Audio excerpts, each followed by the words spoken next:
Qiyin qistab. Kommunizmning haqiqiy aqdi bashrasini ichib beradigan Urumchidagi 21 yillik turma hayoti. Bu asarda kommunizm iskanjisining qurboniga aylangan Uyg'ur yoshining, shundaqla uning musulmon oilasining kechirmishlari aynan so'zlangan. Kommunizm niqobi ostida millat yoshlarining yangi ma'naviyat va madaniyat davosi bilan dinsizlik g'oyalarining singdirilishi, xalqning o'zligidan milliy va diniy e'tiqodidan ayirish jarayonlarini yorqin holatda ifodalab yozilgan bu kitob o'qirmanlarning yoqtirishiga erishishi tabiiy. Asarda bir oila a'zolari beshidan o'tkazgan tuhmat va qiyin qistablar misolida Xitoy kommunistlarining Uyg'ur millatiga elib borgan azob uqubatlari, dard alamlari tafsili bayon qilingan. Qiyin qistab 18 qism. Aslida insonlar ozroq bo'lsa-mu hamma narsadan umid qilishni o'rganishi lozim edi.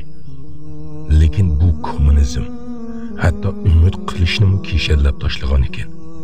Bir necha kundan keyin sudga chiqish uchun sud mahkamasiga elib ketayotganda yana turg'un xiyolimga kirib qoldi. Yaramas xoin. Xiyolimni ham qo'shib olgan ekan. Gap qilishga xili ko'p tirishgan bo'lsam-mu, sudchilarning oldida gap qila olmadim. O'zimni aslimga ola olmadim. Sudxonada ularning so'rgan tunji savoli: "Gunohing nima?" deb so'rashdi.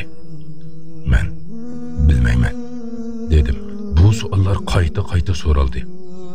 Men javoblarni o'xshash qilib yuraverdim. Oradan beri "Qandaqsiga bilmaysan?" dedi.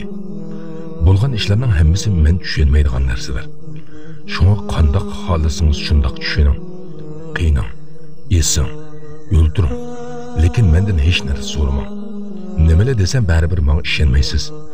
Undaqda so'rab nima qilasiz dedim. Ular keyin yana sudga kelasan deyishdi. Men suddan qaytishda turg'unga duch kelib qoldim. Menga nisbatan ko'ni tuyg'ularim yo'q bo'lib ketgan edi. Men u ichinishli ko'zlar bilan qarab turardi. Yenimga kelib qo'liqimga pichirladi. Supatingni ozroqmi yo'qotmabsan Komil? Yana men bilan qarshilashsang, seni ularga o'zim topshirib berman. Xabaring bo'lsin, dedi. U pastkash it ko'zlarimga g'alati qarab turardi. Onundan gumonlanishga başladım. Bu pastkash itning tili boshqa, ko'zlari boshqa gap qilayotgan edi. Uning qarashlarini yaxshi bilaman. Til qalbdagi narsaning boshqasini aytishi mumkin, ammo ko'zlar qalbga yaxshi bog'lanadi.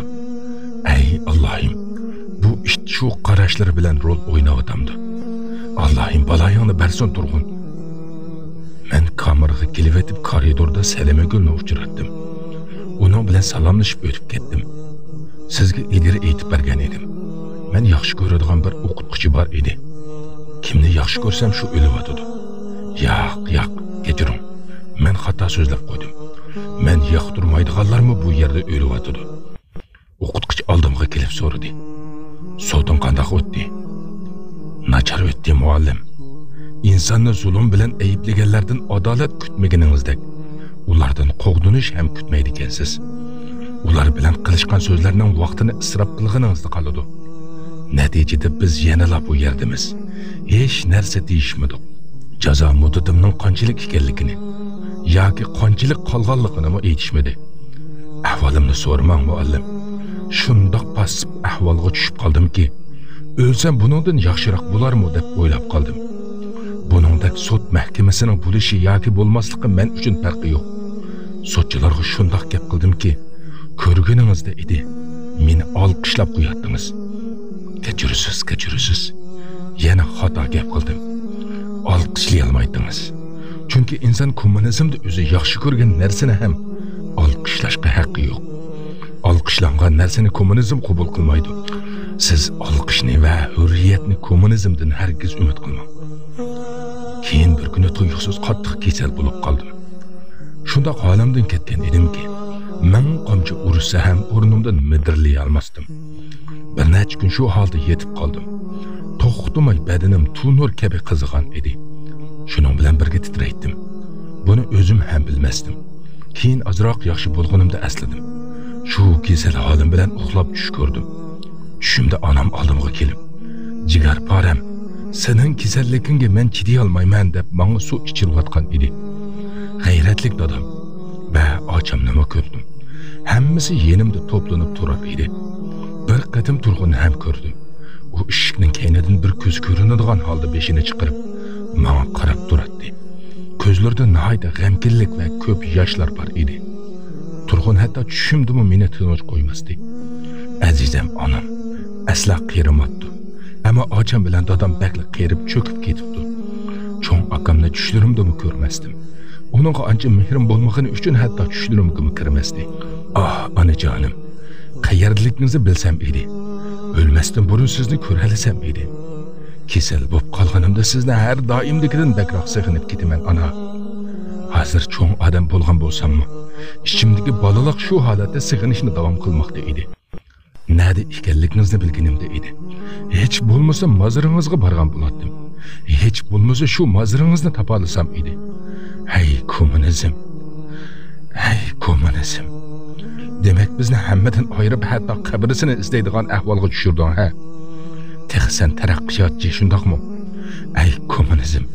Sening kimligingni ko'rib turib, yana uyg'onmaganlarga la'natlar bo'lsin.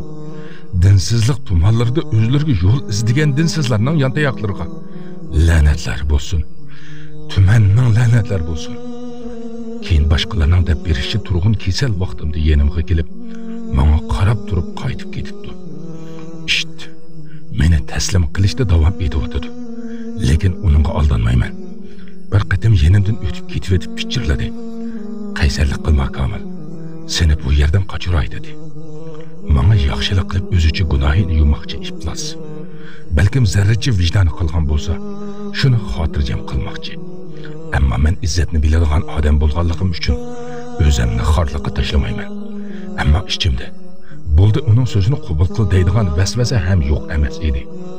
Shu vajidan men Turg'unga nisbatan haddidan ortiq rahimsizlik qilyapman deb o'ylab qolatdim. Men nima qilay? Bu tuyg'ular o'zimning qo'lida emas-da. Agar men bu yerlarda o'lib qolsam, meni tavutga ham solmasliklari aniq. Mayli, hech qisi yo'q. O'lim tavutsiz bo'lsa ham o'limdir. Ey kommunizm, hurriyat, adolat, inson huquqlari, taraqqiyot kabi eng bexatar so'zlar bilan oramizga kirib, bizni tavutga ham zar qildirding. Yangi kelgan mahbuslardan yangi xabarlarni angladim. Kommunizm xalqni o'zi tarafga yig'ish uchun g'alati ishlarni boshlabdi. Ikki narsani bu yerda aytib o'tmasam bo'lmaydi. İnqilobchi kommunistlar ilgari Allohdan qo'rqishni qaloqlab deyshar edi. Ammo hozir Allohdan boshqa hamma narsadan qo'rqadigan bo'lishibdi. Hamma odamga josus ko'zi bilan qaraydigan bo'lishibdi. Buningdan zo'qlanganim uchun dunyoga sig'masdim. Shuningdek kommunizm sirtmig'i ostida qolganlar erkin xiyolma so'ralmas ekan. Erkin fikr hurriyat bo'lgan joyda qilinadi. Hurriyat yo'q bo'lsa xiyol ham surilmas ekan. Turg'un menga yepishib olgan edi. Yana bir qatim fursat topib shu ko'na gapini qildi. Bu qatim u: "Sana yalvuray, seni qochirishimga ruxsat ber. Ortiq chiday olmayman" dedi. Adovat to'lgan ko'zlarim bilan uningga qaradim. Dadamni, onamni, ochamni, jiyanlarimni va meni pido qilib setib olgan shu maqomingdagi fikringdan qaytmoqchi. Sening yordaming bilan qechish u yoqda tursin. Ussuzlikdan o'lishimni bilsam ham qo'lingdan bir tamcha suv ichmayman. Qayta menga bu taklifni gap qilma. Bilasan, hayotimda sana qo'l ko'tarmaganman. Yana shunday qiladigan bo'lsang, odatimni o'zgartiraman. Bilib qo'y dedim. U: "Rastul shunday qilamsan" dedi. Taklifingni yana bir qatim aytqin ko'rsan. Ondan u adoyin taklifni qayta takrorladi. Va takrorladim. "Kel endi meni ur" dedi. Anlamasqa selib yo'limga mengishni boshladim. Bilaman, u hozir o'zini urishimni xohlayotgan edi. Shu yo'l bilan o'ziga loyiq jazoni olganiga o'zini ishontirib, vijdonini rohatlantirmoqchi edi. Uningga u rohatni bermadim. Ba'zida aybdorlarni urib qo'yishning o'zi bir ne'mat ekan. Shu kuni buni tushunib yetdim. Turg'un meni turmadan qochirish uchun nima qilgan bo'lsa hammasi bekor ketdi. Chunki men qochmadim. Bu ishlar bilan bir yil o'tdi. Bir kuni tuyuqsiz meni turma boshqarish idorasiga chaqirishdi. Bu qatim meni chaqirgan turma boshliqining yordamchisi edi. Turma boshliq yordamchisi menga: "Sen Kamilmi?" dedi. "Shundoq. Men shu bu yerda qancha yildan beri yetyapsan dedi. 21 yildan beri dedim. Sirtni seg'indingmi dedi u. Bilmayman. Hech o'ylab ko'rmadim dedim. Nimishqa? Nima sabab bo'ldi dedi. Sirtqa chiqish umidimni yo'qotganim uchun va sirtda meni kutadigan hech kimimning bo'lmagani uchun. Agar seni sirtga chiqarsak nima qilasan dedi u. Oldin nima uchun chiqarilganimni so'rayman. Sen uchun buning nima farqi? Albatta farqi bor. Sen bir oz kallangdan ketganmi nima dedi u. Yo'q, kallam joyida. Lekin o'z fikrimga egaman. Gapimning bori shu dedim. Haqiqatan bir oz kalladan ketganga o'xshaysan dedi u. Nima desangiz ma'qul janob. Demaganim uchun sizga shundoq tuyulayotgan bo'lsa kerak. Sen mendan qo'rqmabsan dedi u. Yo'q. 21 yildan buyon ko'rgan qiynoqlarim, qo'rqish his qiladigan hujaylarimni o'ldirib bo'lgan.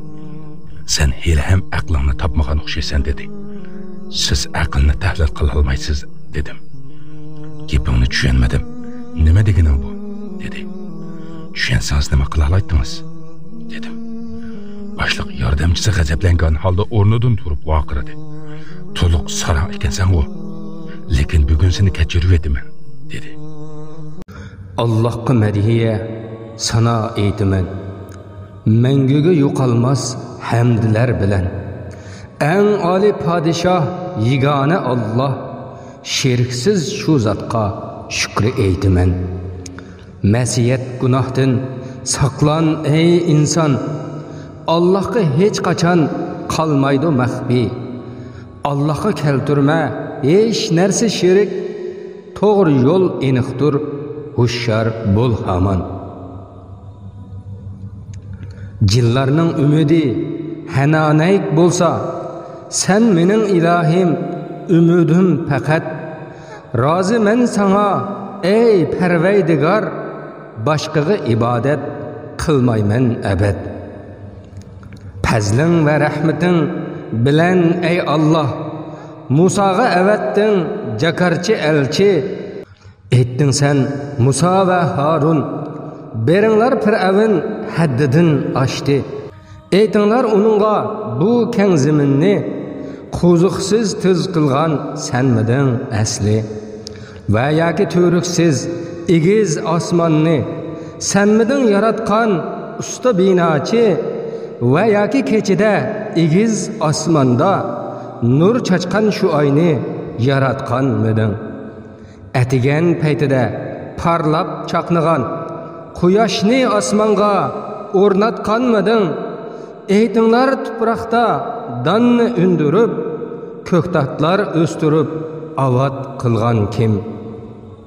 Kimdir u maysidan bashaq chiqargan?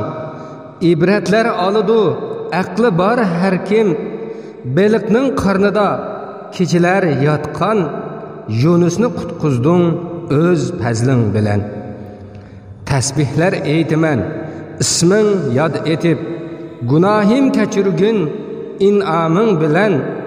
Ihson qil, rahim qil mendek qulunga, barkat ber melimga, avlodlarimga.